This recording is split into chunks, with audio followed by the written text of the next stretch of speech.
Welcome to the Profitable Mini Farm. I'm your host, Diego, D-I-E-G-O. Today it's all about potting mix. Great plants in the field start as great seedlings in the nursery. How do you get great seedlings? One of the requirements, amongst other things, is an amazing potting mix. Unfortunately, something that should be so easy often goes so wrong. There's a lot of bad potting mixes out there, both homemade and commercial. We're going to address those issues and more in today's episode as Jody's going to talk about the potting mix that he uses to start seeds on his farm, Roebuck Farm, and how you can use that theory and recipe to make your own. But before we get into that, a word from our sponsor.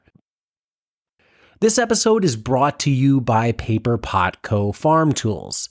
Did you know Paper Pot Co. now carries a variety of farm fabrics such as frost cloth and insect netting? Traditionally, good quality insect netting has been really expensive. Paper Pot Co. tried to solve that with premium insect netting called Insectinet. Comparable to its competitors, it's UV treated, conveniently sized for 100-foot beds, and it's available at a lower price. If you're looking for a crop protection solution for insects, wind, and rain and hail, check out Paper Pot Co.'s brand new Insectinet at paperpot.co. Last week we were talking compost, and this week it's potting mix. Compost will be used in the potting mix. So when you're composting on your farm, knowing that part of the compost is going to end up in the potting mix, is there a specific texture you're going for versus compost that you would directly apply to your beds? Yeah, definitely. So with the compost that we're making ourselves, we really want to focus on that being fully finished, and also with our climate not being saturated or wet, because compost holds so much moisture in it. So we use the weather, we get a fine spell, some heat units, and we'll tilt the compost windrow and spread it to dry it down. And then we rake it up and use the 30-inch rake it back up into a windrow again, and just rake that into the wheelbarrow with the wheelbarrow tilted on its side so we're not lifting it. So it needs to be basically not wet and fully finished. So the worms have left, it's evenly broken down, there's no debris, and then that becomes one of the ingredients into our seed raising mix. We're not using a lot of it, and so the only compost that we sift on the farm, which we'll come to, is to go into propagation. You have it dried out, the worms have left, it's the finer pieces that are going into the propagation mix. When you think different propagation mixes, this is something that a lot of growers, maybe there's a divided community here. Some growers think propagation mix is extremely important. The quality of that mix dictates everything down the line from that. So if you start planting great propagation mix, you're going to have great transplants and great crops in the field. If you start crops in poor propagation mix, then you're probably going to have poor results down the field. And other people just take a budget approach or a whatever approach. Any propagation mix is good enough. It's all going to grow. It doesn't matter. What are your thoughts from a macro standpoint on the role that propagation mix plays in the plant's life cycle on a market farm? I go with the full. I think it's essential that it's your best quality and the best structure, especially for a longer season transplant, something like a tomato. So yeah, if we could purchase really good quality stuff, we'd be considering that. It does come at a cost. My take on it is your former comment that the best quality and the best structure and the best start for the plant, we definitely see when our mixes are not ideal or a bit lean, we pay the price with the quality of our starts. When it comes to propagation mix, two choices for people that value it. You can make your own, then you can customize it ad infinitum, make it as special as you want it to be, but that requires a lot of work and dedication and knowing what you're doing. Or you can purchase a high quality propagation mix from a company that does that. What are your thoughts on buying it versus making it? If you can buy really good pudding, that's a beautiful thing. The reason we make ours is we have control over it. Apart from the labor, it's very cost effective. We're in New Zealand. We've trialed, we think, every potting mix on the market. And that's the reason we still make ours. So I'll tell you a little story. We had a rep come to the farm with all of their samples. And when they looked at our propagation and they basically said, you don't need us. And so I appreciate a lot of growers, especially in the US, have access to beautiful mix. And that's amazing. We're just in a scenario where we can't purchase anything decent.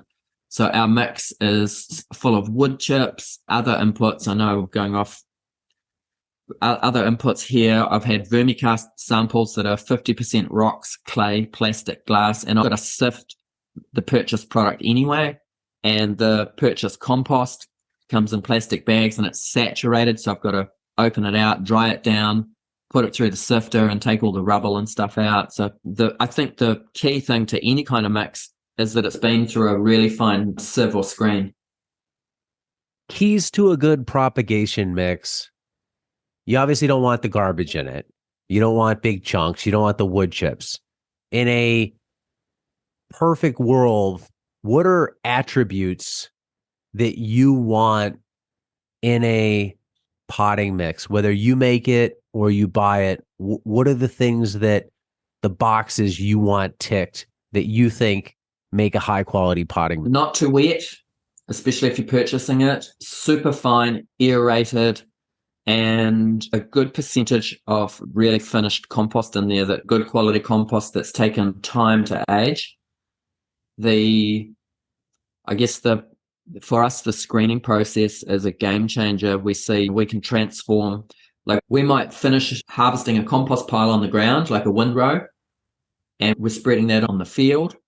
And then we can come back with the tilther and just run over the ground area and collect up the last of the compost on the ground, put that through our compost sifter, and it's just amazing, the transformation, taking out the debris. And I think air is the key thing in there, having it aerated so it's super fine and easy to work with whatever kind of tray you're filling.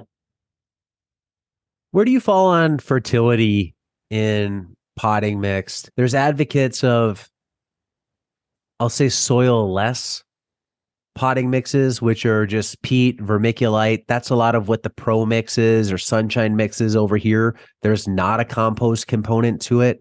It's a media that is meant to be light, hold water, and provide a good texture for the roots to go down into, but there's not really fertility in it. Why do you think that fertility component in a compost or via compost in a potting mix is so important? I think that if you're growing anything faster as a start than a microgreen, that John Jebbins calls it breakfast, lunch, dinner. If you're potting up, let's look at a tomato. If you've seeded your tomatoes and then you've potted them into your first tray, and then you're potting them up again into a larger cell, each time we're moving the tomato on, we're able to give it more nutrition, to keep it in newly aerated soil, to give it that opportunity to keep growing a really good root system.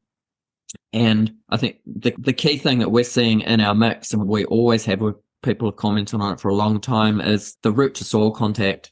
And like in our microgreens, for example, they're only 6 days old at the moment in summer before harvest. Integrity soils have been here and dug up our microgreens, and they can see that the microgreens are feeding the soil, that the root exudates are working. I think really it's the fine and aerated, the structure of the mix that really helps the crops get going. And so I think in the purchase mixes that you're talking about, being fluffy is key, having the air in there, and we're replicating that by screening it. And yeah, with propagation, We try not to interrupt the root growth at whatever stage it is we're moving the plants on. I'll cover our basic ingredients, and it's not much. And I know this probably is a bit of a lot of people probably generally relying on purchase inputs, which we're not. So our basic non-scientific recipe for our seed raising mix is just half garden soil and half finished compost. And we will choose a garden bed that doesn't have a lot of weed pressure, tilter the surface, take that soil from there, and tilter some finished compost. And then those are our two ingredients. We're actually not putting any other outside inputs in, unless we want to tailor the mix later on for something like a tomato that's getting potted up in its last stage. And there's a lot of different things that you can add in at that stage. And so that's just always been our mix. We started with that, and we've kept going with it. Yeah, that breakfast, lunch, dinner concept is, I think John got that from Alan Chadwick, who is one of John's mentors. Of Alan said something along the lines of, anytime you move a plant to a new location, you're always wanting to give it better soil. So you're upgrading it every stage. From the transplant that gets potted up, you want better soil from small cell to larger cell. And when it goes from the larger cell to the field, you're in theory moving up the hierarchy in terms of soil quality each time. The mix that you have, garden soil, it's super easy because everybody has that. They just go out to a bed, they mix it with their compost, where maybe you could run into some issues. Do you think you need to have a certain soil type for this ratio to work? Yeah, I think the most challenging soils I've seen are the super high magnesium. If you're like 40 with magnesium, you're going to struggle to create some structure with that, even sift it. Yeah, possibly sourcing some other soil, adding more compost into the mix initially would be an option. We don't use a huge amount of propagation mix on the farm. Propagation, we're putting out stuff by hand and by paper pot, so crops like lettuce, and then it's more our longer season stuff, cucumbers, tomatoes, peppers that we're transplanting. We're really direct seeding a lot of crops, and then the other mix we'll come back to is our microgreens. That's the bulk of the homemade seed raising mix that we're using on the farm. So I guess the sifter was the first thing we made on the farm, 2007. And we just took some garden soil, which was just a straight mountain ash subsoil at the time. And we had one compost pile we'd made. That gave us a potting mix to transplant our first season garden that year. And that was before we had any of the modern tools like direct seeders, tilthers. So it was rake, fork, compost sifter, propagation trays, and pretty much everything was transplanted in the early days. So I guess one other comment too is all of your transplants, that soil is obviously going to the garden. So I'd say spring is our biggest time where we're doing the most transplants. So we need to have more mix made. And then the other mix that we're using and recycling is our microgreens mix. So that's just that standard mix of half garden soil, half compost. And after we harvest the microgreens, we dump all those trays into a big sack. And then once the root material is decomposed, we reuse that through the sifter and keep using it. Different propagation mixes, one for field transplants and one for microgreens. Yeah, because the microgreens mix we just keep reusing, and then so I just call that's like our base medium. And so let's say it's time for propagation. We've got to propagate a whole lot of lettuce. Maybe it's spring, we've got to start propagating tomatoes and cukes. We just resift the microgreens mix, which has been reused continuously. Originally that was half compost, half garden soil. And then at a propagation area, underneath the table, we can have more sifted compost in buckets underneath. And so usually we finish sowing micros and then we switch to propagation. And we can just take a look at the mix and say, oh, it's looking a little fine, a little light. let's add more compost.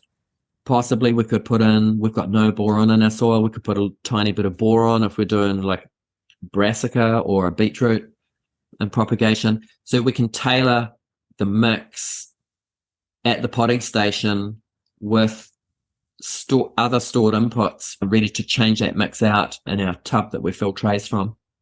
So we've always got sifted compost on hand, and the cucumbers and tomatoes are heavy feeders, especially Tommy's, a long time in the propagation, will definitely be enriching the mix on the spot for whatever that crop needs. And the enrichment's all coming from just a higher ratio of compost. Pretty much. I think I would suggest any other amendments you're wanting to put in there would be relevant to soil test inputs. We have put a bit of vermicast in there at times, for our longer season transplants that are heavier feeders. A few amendments, boron would be one. Other than that, we're just really lifting the game with propagation mix with compost. For sifting, for somebody who's reusing soils or has chunky compost, they want to get it fine. What's the small sieve size you want it to flow through, like 1/8 of an inch? So we've got a stainless steel woven screen, and it's 6 millimeters. I think that's 1/4 inch. And yeah, that really takes out any debris really well. And it just makes them super fine, really easy to work with. And like moving forward, if we're planting, say, lettuce by hand, when we pop out those plugs or cells or starts, we've got really good soil to root contact. The plugs hold really well. We do a bottom soak before we pop them out and put them in the field. And I guess that's something we should all be looking for, is the soil to root contact with all of our starts, even the microgreens also. So for your microgreens, that mix itself, can you talk about that mix and how it gets recycled? Like, how is that mix used over and over? So yeah, we just keep recycling it. Just give you some numbers just with microgreens mix, and so it's in square meters, but annually we are using 30 square meters of potting mix for microgreens, but we only have about 3 square meters because we're recycling it. And at harvest time, we cut all the trays, we stack all the trays up that are after the cut, and then we park a wheelbarrow underneath the table, and we just dump all of the trays into the wheelbarrow, emptying them. And there's a heap of root material in there, and some are up to 6 days. And then we just wheelbarrow them out, and it's called a wool sack here, but it's just like a fadge. It's basically a big sack that you would get like compost delivered in.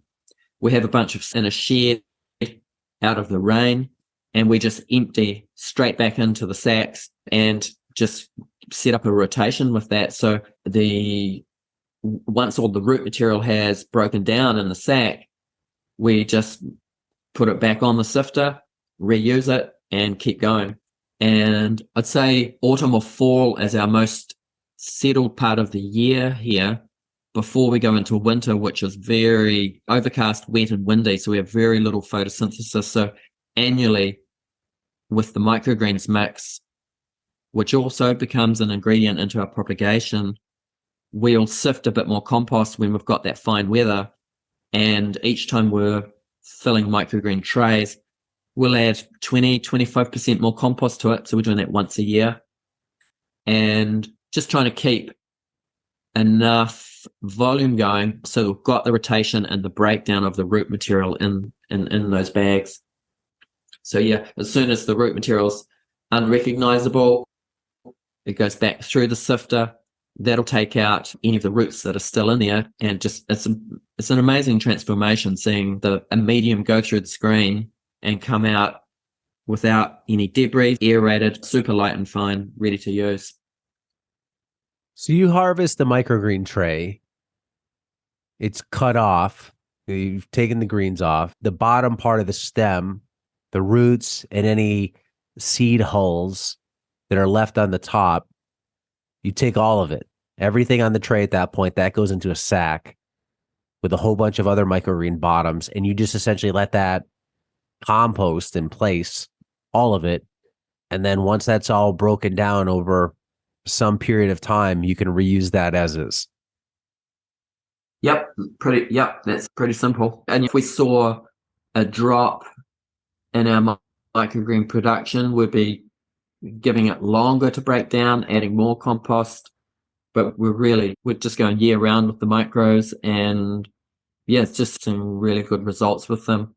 A friend's farm in Australia, Five Tails Farm, they've been doing microgreens stuff and the propagation. And with the microgreens, they started with a purchase mix. They're sifting it, and then once their compost was ready on site, as soon as they started adding compost to their purchase mix, they saw a 30% lift in their production. They were like, it was a game changer. Yeah, I wonder if that's how much of a difference the fertility in microgreens makes. And maybe there's somebody listening to this who's done a bunch of trials on this. I'd be really curious if somebody who's tried essentially a base mix or like a hemp mat that has no fertility on it, it's a media. I've been trying microgreens lately on just literally like a sheet of newsprint paper, and they seem to grow okay. Now, would they grow bigger? Would there be a taste difference, a nutrition difference? I don't know. Maybe if you change the media. But that's an interesting thing because they're so short-lived for a lot of these crops. It's 7 to maybe, 15 days that a lot of that nutrition is coming from the air and then from the seed itself, that not having to potentially overdo a microgreens mix doesn't make a difference, because that's where a lot of money can be soaked up, is in potting mix. If you start adding worm castings and all sorts of humic acids and things like that, again, it might feel good, but does it translate into better results? So I like the idea of, one, buying a high quality mix that you can use it as is. And then 2, if you're going to make it, keep it really simple. You don't need 50 ingredients to make a propagation mix. It's like when you watch a YouTube video on compost tea or something, and the guy or whomever is teaching that video lists out like 15 things, and oh, by the way, they have an affiliate link for all 15 things, or they happen to sell all 15 things that go into there.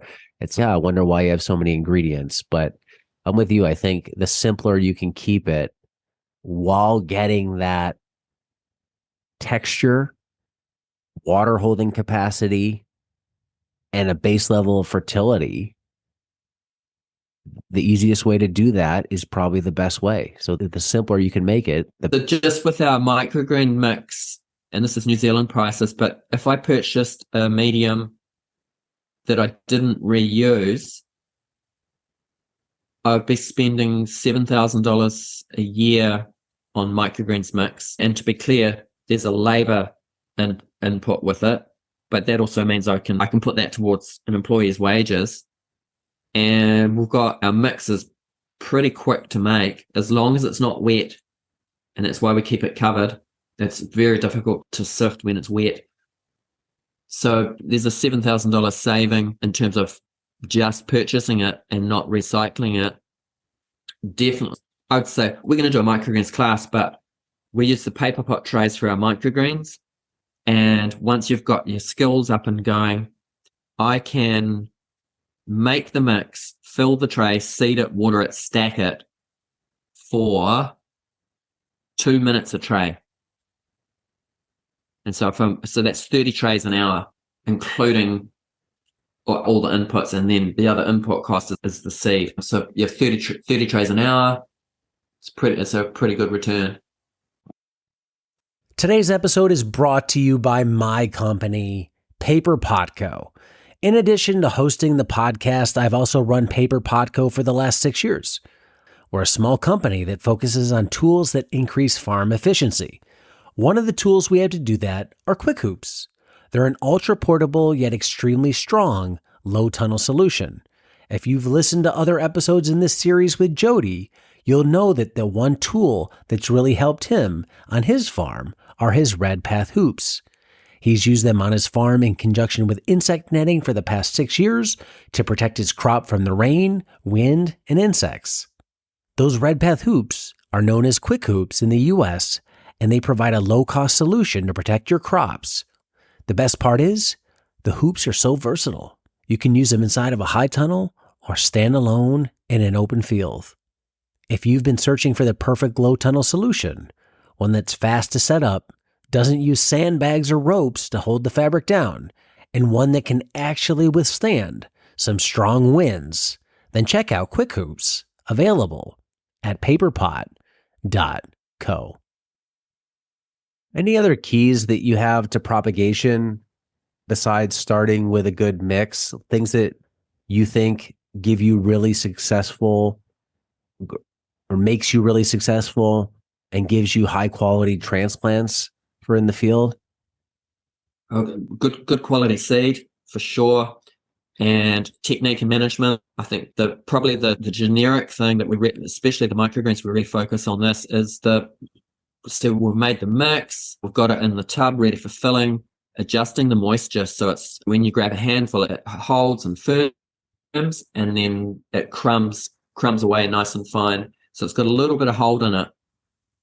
So I think just to say probably the most important thing, and the thing I work with my crew the most, is getting the moisture on the mix just right. And it really makes your tray filling quicker, more efficient, and it also gives you a lot of control on getting the firmness of the mix just. How firm is firm enough? I've seen some videos out of Japan looking at some paper pot stuff where they almost like pour dry potting soil into the paper chains. There's no compaction. It's just, it goes in however it goes in. And I've seen other people, Ben Hartman, use a wetter mix, and he presses the soil into the chains pretty good.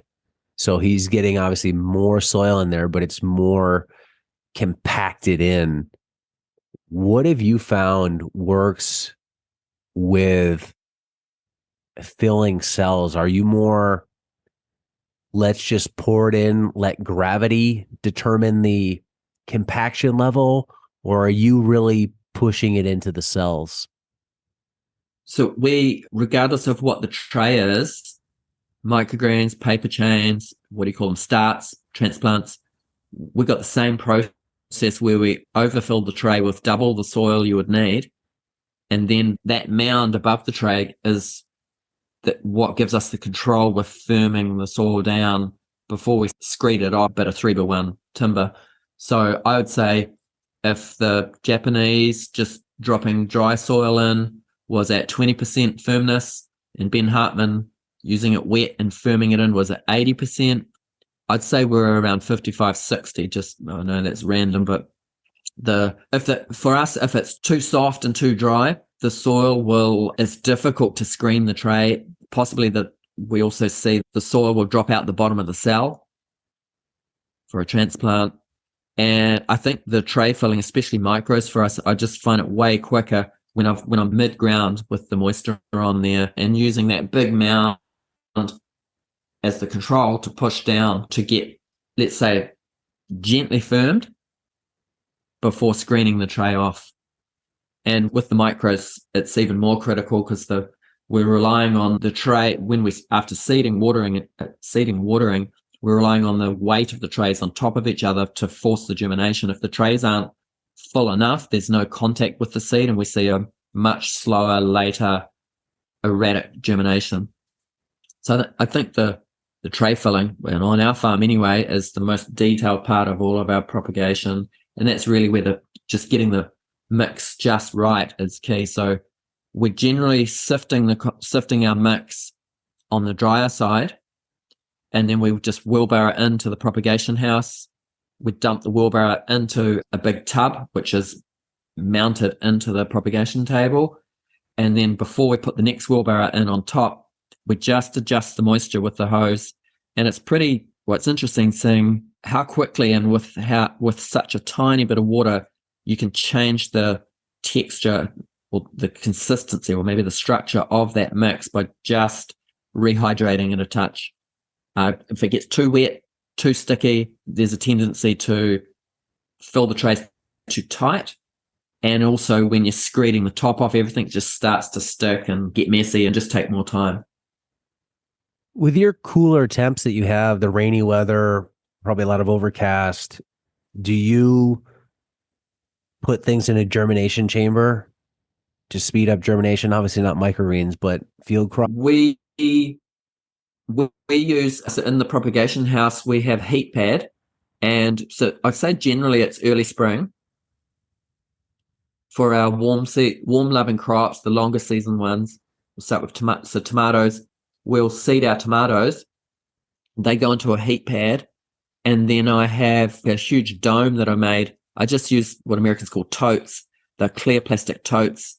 And I cut 3 and drilled holes and cable tied them together to make like a greenhouse within a greenhouse. So I've got the heat pad.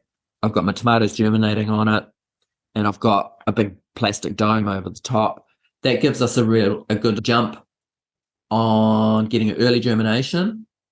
Prior to using this, well, actually, we only used it this season, early spring. I sowed all my tomato seeds. And it was cold and wet. I got 8% germination. So I abandoned that. I rebrought the seeds, same seed. I set up the heat pad with a cover and straight away got 80% germ. So we're not using a germination chamber, but we're using that heat pad to get a fast, even germination early spring. And then we pot them up. They stay on the heat pad, and then they'll go into another greenhouse that we can run at a warmer temp.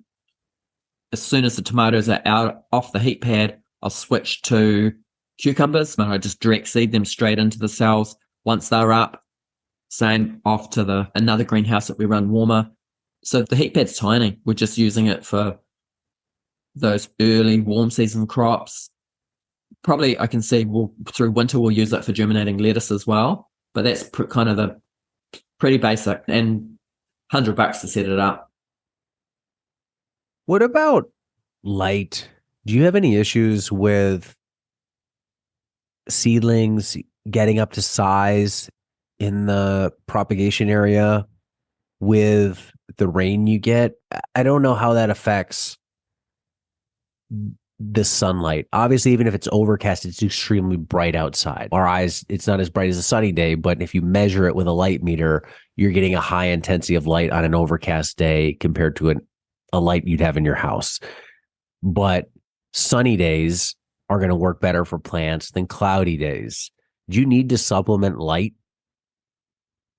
So that's probably our challenge, is lack of photosynthesis at times, especially winter.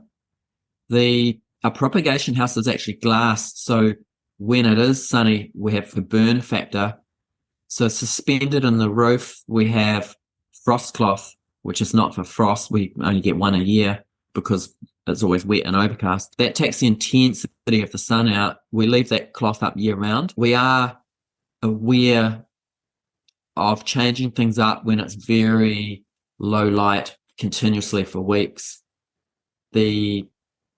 I'd say probably the one crop that we really focus on is the microgreens, because I'm going to do a podcast on this, but we make sure in low light conditions that we bring the microgreens when they're mid stage from the bottom shelf to the top shelf to get maximum photosynthesis.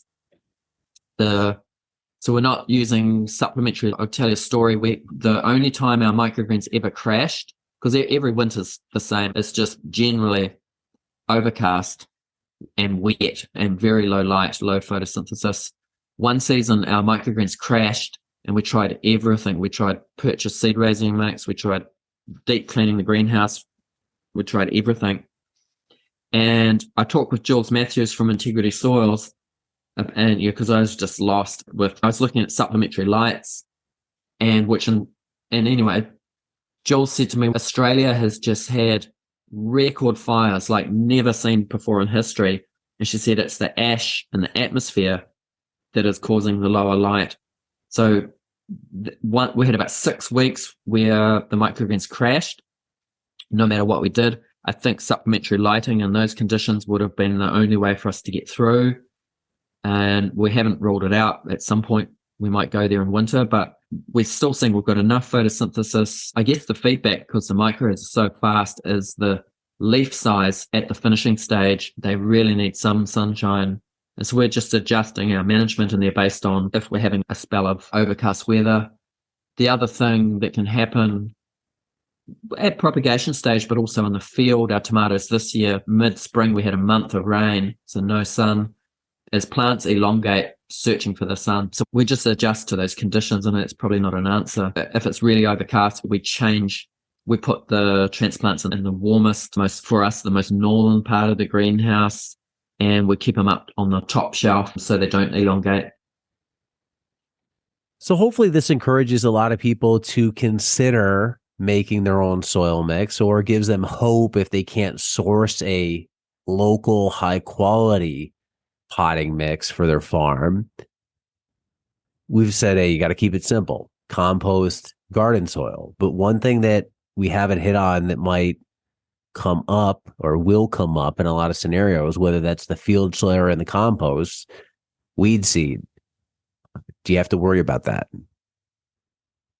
So our homemade compost definitely has some weed pressure in it. Our delivered constructed compost, we're pretty excited to see what that's like when it's finished. From the ingredients with that, it should be completely weed free. So that's going to be a nice thing to look forward to. So with the microgreen mix, it's not even an issue. The microgreens are faster than any weed pressure possible. And I guess I'm just trying to think this one through, but the more we recycle the microgreens mix, the more we sift it and aerate it, I'm guessing the cleaner it becomes.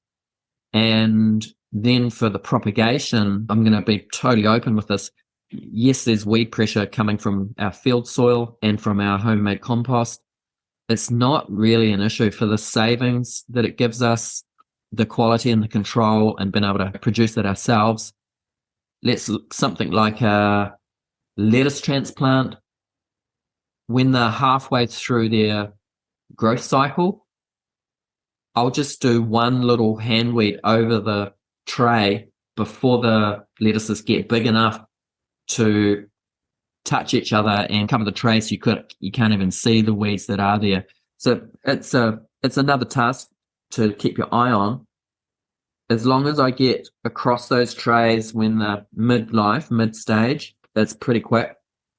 If I miss that and it's time for transplant, I'll bottom soak my tray, and at that point too, I'll make an effort to get the weeds in there, or as I'm dropping them out onto the bed, I'll be keeping an eye on checking that there's nothing really come up. So it's random comment, but there's got to be a relationship between between our field soil and the propagation mix, which is going back to the field as well. And yeah, there is weed pressure in there. It's not a big problem. It's just part of our management. Do you have any sense of what you save by making your own potting mix per year versus if you did have to buy it? I haven't got any calculations on transplants, but I could work that out. I could work that out pretty easily, just looking at what does a propagation tray cost with purchase inputs and factoring that, and then looking at how many trays we do a year and what's that savings there. There's also labor that comes into it by making it. But yeah, just for example, the microgreens saves us $7,000 in mix a year, which is significant. And our propagation is just seeds and labor. There's no other purchase inputs there. But the kind of the way I'm looking at it is, but the savings we have by making our own mix enable me to put that into employees' wages and have them on farm and producing. We're working on the parts of the business that create revenue, like sowing micros, creating our own propagation. And I'm sure there's a lot of farms out there that say purchase the majority of the transplants. They'll have a running cost for that. So really the cost is the seeds and our time to make all that happen. And I guess the time also comes back to having a system set up so that things are efficient. I guess the other point in making yours. There's a labor cost, right? But it's also the knowing what's in it.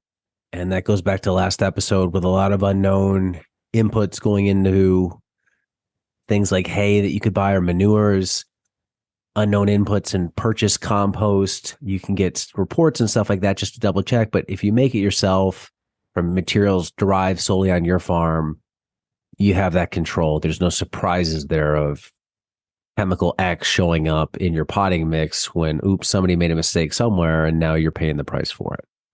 Yeah. Yeah. And I think the other thing too, just to touch on that, if we look at the lean principle of just in time, you order your seeds just in time, you order your potting mix just in time. We're really big on those principles, but COVID has actually changed that up a bit. And I don't know if there's other growers out there that have had gaps due to supply chain, lack of staff, COVID, whatever. They can't get, let's say, seeds or potting mix even delivered, and there's a delay time. We've got a hardware store in New Plymouth called Bunnings, so they sell potting mix and everything you could need for anything. But every time I sift homemade seed raising mix, I joke to myself, I'm just off to Bunnings. Like, I imagine getting in the car, taking the trailer, going to the store to get these inputs that I need, paying the money and the downtime and bringing them back to the farm. And also getting there and they're like, sorry, we're out of stock. It's going to be X amount of time till this is back. We're just able to, as long as it's not raining, make our mix, get the job done. And like you said, do the good work. Thanks for listening to today's episode. If you want to learn more about Jody and everything that he's doing, check him out at Roebuck Farm. And if you enjoyed this episode, can you do me a favor? Swing on over to iTunes and leave a review. It takes a minute, but it's important. Every review matters. I'd love to get 500 reviews. If only a fraction of you listening left a review, we'd be to 500 right away. So play your part, leave a review, and I'll send some good karma your way. That's all for this episode. Thank you for listening. Until next time, be nice, be thankful, and do the work.